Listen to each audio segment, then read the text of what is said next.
Hey all, Dan here today. I'm going to be talking to you about the lowest distortion IEM we've ever made, Carbon. And I'm going to throw a challenge out there to other headphone manufacturers. I'm going to show you how we set it up, how we configure it, how I configure my AudioPrecision test system. I'll be showing you that here in a second. And actual raw measurements of what we do when we do a sweep from 10 hertz to 40 kilohertz, what kind of distortion we get out of this thing. I think you're going to be pretty shocked when you see how low it is. So I'm going to walk it through and show you what goes on, okay?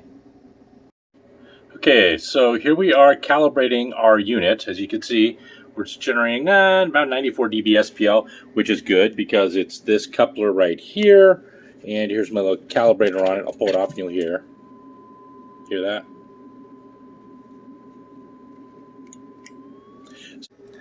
Now this is how I have my AudioPrecision set up. I've got it set for a single channel unbalanced input because that's what we're doing, output rather, because we're going to drive it directly from the AP. We're using the transducer interface, one channel. It's got the CCP because that's, constant current power that I require for my thing. And we can see that we have DC and basically at 90 kilohertz, no weighting, no EQ, nothing on this whole thing here. So that's how that goes. Down here on the AP, this obviously goes in, the white cable comes up, it goes over blah, blah, blah, blah, blah, blah, blah, blah, blah, and it's going to go to my headphone. And then, of course, I have my my coupler cable output coming in. It goes to the microphone unbalanced input.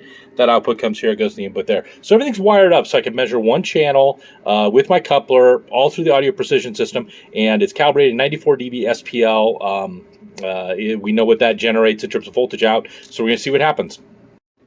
So here we've got our carbon in the coupler. You can see, sure enough, that's carbon on the back. That's what it is. It's on the right channel, which is good because over here, red is right. Remember we talked about it earlier, red is right. So it's on the right channel. This is all plugged in. They're pretty simple to put in. You just can't take it there. Make sure the earbud is correct. It's all proper, and we just basically stick it in like you would stick it in your ear, just like that. And so it's ready to go. We're going to see what happens. So now we're actually going to go through and measure the distortion. So I got this set up for continuous sweep, running from 10 hertz to 40 kilohertz. As you can see, we're doing 179 millivolts because that's pretty much an international standard, EN 50332. No preset, nothing. We're not doing any fancy EQ or anything like that. So I'm going to go ahead and I'm going to click start, and we're going to do a quick sweep. And there it just ran. I'll click start again so you can actually see the thing run as it goes pretty quick. There it did. So we can see the output that I'm getting from this thing. I'm generating about 116, 117 dB SPL down here. We're just kissing 100 dB at a bowling K. We're coming up, and then it kind of rolls off. And we can see actually we have usable output to beyond 30 kilohertz. Believe it or not, that kind of stuff. So that's it. Now let's come on down and let's look at the THD ratio. This is the ratio of distortion here. I want you to realize what this is. This basically says less than 0.1% distortion, okay? From 20 hertz and up. Now remember, the level we were generating was 115, 117 dB SPL at 20 hertz. And what our distortion is saying is, oh, well at that point you've got around 0.08% distortion at 117 dB.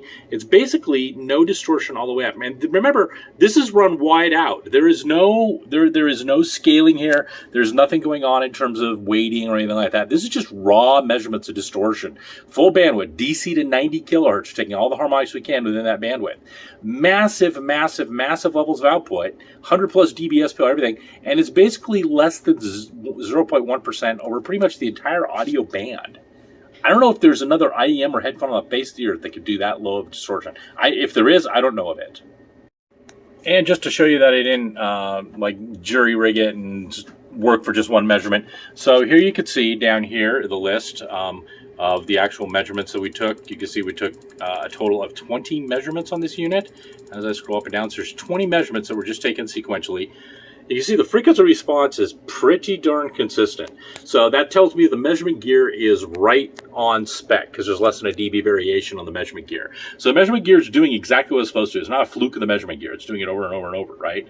That's good. And then what we look at on the ratio, the THD ratio, again, very, very consistent. We get a little spreading here in the low frequencies, just from, like resonances and things like that, 'cause it's really low. But essentially, it's all the same. So the distortion on 20 curves is all the same. This isn't just a fluke of, oh, he tweaked and measured once and got it right. This is just how it happens. So there you go. This is why I claim Carbon is the lowest distortion headphone ever manufactured. I don't know of another headphone that has as low a distortion as Carbon at these kind of output levels. It doesn't exist as far as I know. If you think you know of a better one, I'd love to hear it. Maybe they got measurements. Maybe they're willing to share measurements. If not, if you've got one, you can send it to me. I'll pay for shipping to me and back, and I'll put it on my AP and see how it measures. We'll see what happens. But to the best of my knowledge, Carbon is the lowest distortion headphone ever made. And I know that's a big statement. That's a very bold statement. But I don't know of another headphone that's going to push 120 dB SPL with less than 0.1% distortion.